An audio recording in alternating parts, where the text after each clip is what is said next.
आज हम बात करेंगे एक ऐसे रिटेल फिनोमिनन की जिसने इंडिया के फैशन मार्केट को पूरी तरह से हिलाकर रख दिया है।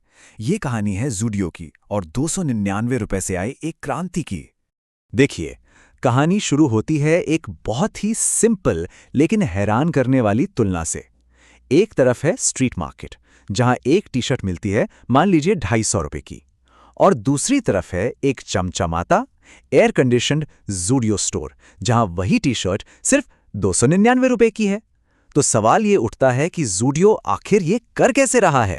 इस ब्रांड की पूरी ताकत, इसका पूरा खेल बस एक जादुई नंबर पर टिका है, 299 रुपए। ये सिर्फ एक कीमत नहीं है, ये एक वादा है, एक ऐसा वादा जिसने लाखों खरीदारों को अपनी तरफ खींच लिया है। तो चलिए समझते हैं इस 299 रुपीस के मैजिक ट्रिक को। ये टाटा के एक ऐसा मास्टर स्ट्रोक है जो फास्ट फैशन की परिभाषा ही बदल रहा है। जरा इनकी ग्रोथ देखिए, ये कोई धीमी ग्रोथ नहीं है, ये तो जंगल की आग की तरह फैल रही हैं। कुछ ही सालों में 7 स्टोर्स से बढ़कर आज 545 से भी ज्यादा स्टोर्स खुल चुके हैं, और ये सिर्फ बड़े शहरों में नहीं बल्कि टियर 2 और टियर 3 शहरों में भी उतनी ही तेजी से हो रहा है। तो हम वापस उसी सबसे बड़े सवाल पर आते हैं, ज़ूडियो इतना सस्ता कैसे है? इसका जवाब छिपा है इनके बिजनेस मॉडल में, जो कि आप कह सकते हैं रूथलेस एफिशिएंसी का एक बेहतरीन एग्जाम्पल है। तो चलिए अब डिकोड करते हैं टाटा के सीक्रेट ब्लूप्रिंट को। ये 4 पिलर्स पर खड़ा है जो इन्हें इतना सस्ता सामान बेचने में मदद करते हैं। पहला पिलर है इनका मार्केटिंग पे खर्च ना करना। जी हाँ, ज़ूडियो का ट्रेडिशनल मार्केटिंग बजट लगभग 0 है। कोई बड़े सेलिब्रिटी नहीं, कोई टीवी ऐड नहीं, कुछ भी नहीं। इनका स्टोरी इनका सबसे बड़ा विज्ञापन है। दूसरा पिलर है इनका FOCO मॉडल। इसका मतलब है फ्रैंचाइजी ओन्ड कंपनी ऑपरेटेड, यानी पैसा फ्रैंचाइजी लगाती है लेकिन स्टोर को चलाने का सारा काम टाटा की टीम करती है। इससे टाटा का खुद का रिस्क बहुत कम हो जाता है, पर क्वालिटी पर पूरा कंट्रोल बना रहता है। तीसरा पिलर है इनकी जबरदस्त लॉजिस्टिक्स। ये क्या करते हैं कि एक ही शहर में कई स्टोर खोलकर एक क्लस्टर बना लेते हैं, फिर एक ही ट्रक एक चक्कर में सारे स्टोर्स को सामान पहुंचा देता है। और हाँ, कोई भी चौलिया नहीं होता, माल सीधा फैक्ट्री से स्टोर पे आता है। और चौथा और सबसे जरूरी पिलर है स्पीड। इनकी रफ्तार सच में क्रांतिकारी है। मार्केट में कोई नया ट्रेंड आया और सिर्फ 15 दिनों के अंदर वो डिजाइन स्टोर के शेल्फ पर होता है। ये फास्ट फैशन नहीं है दोस्त, ये तो अल्ट्रा फास्ट फैशन है। अब जरा गणित को समझते हैं। जब आप इनकी कॉस्ट को ब्रेक डाउन करेंगे तो एक टी शर्ट बनाने में सस्ते फैब्रिक, लेबर और लॉजिस्टिक्स को मिलाकर कुल लागत आती है करीब 185 रुपए। इसका मतलब है कि 299 रुपए में बेचने के बाद भी ये हर टी शर्ट पर आराम से 55 से 100 रुपए का प्रॉफिट कमा रहे हैं। तो बिजनेस मॉडल तो नो डाउट बहुत शानदार है, लेकिन इस चमकती हुई सफलता की कहानी का एक छिपा हुआ स्याह पक्ष भी है। सवाल यह है कि 299 रुपीस की टी शर्ट की असली कीमत क्या है? तो अब बात करते हैं इसी स्याह पक्ष की।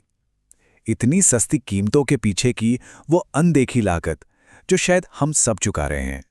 सस्ते कपड़ों की ये जो लगातार बढ़ती मांग है, इसका हमारे पर्यावरण पर बहुत ही विनाशकारी असर हुआ है, खासकर तिरुपुर जैसे मैन्युफैक्चरिंग हब्स में।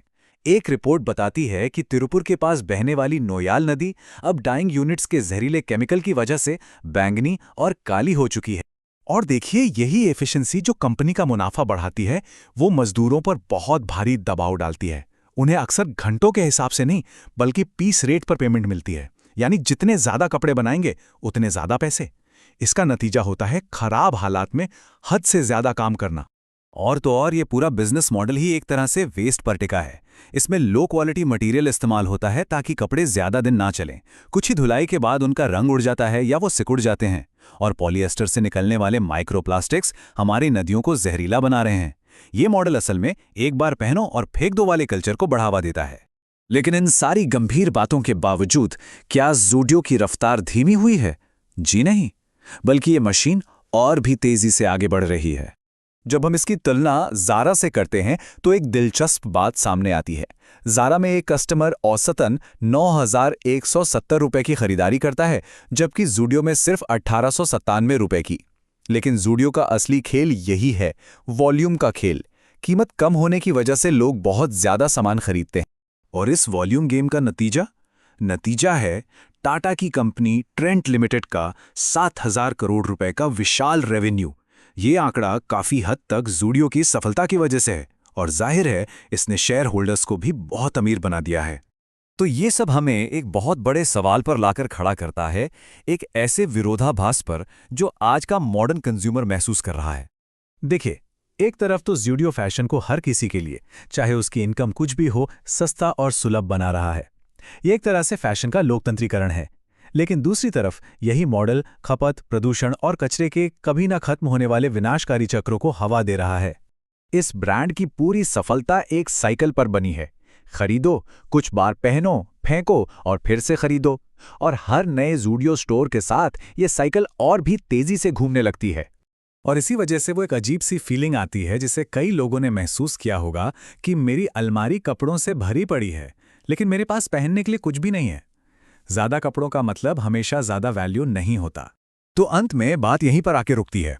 ये मॉडल इसलिए काम करता है क्योंकि इसका फैसला किसी बोर्डरूम में नहीं होता, बल्कि हर रोज हम सब करते हैं।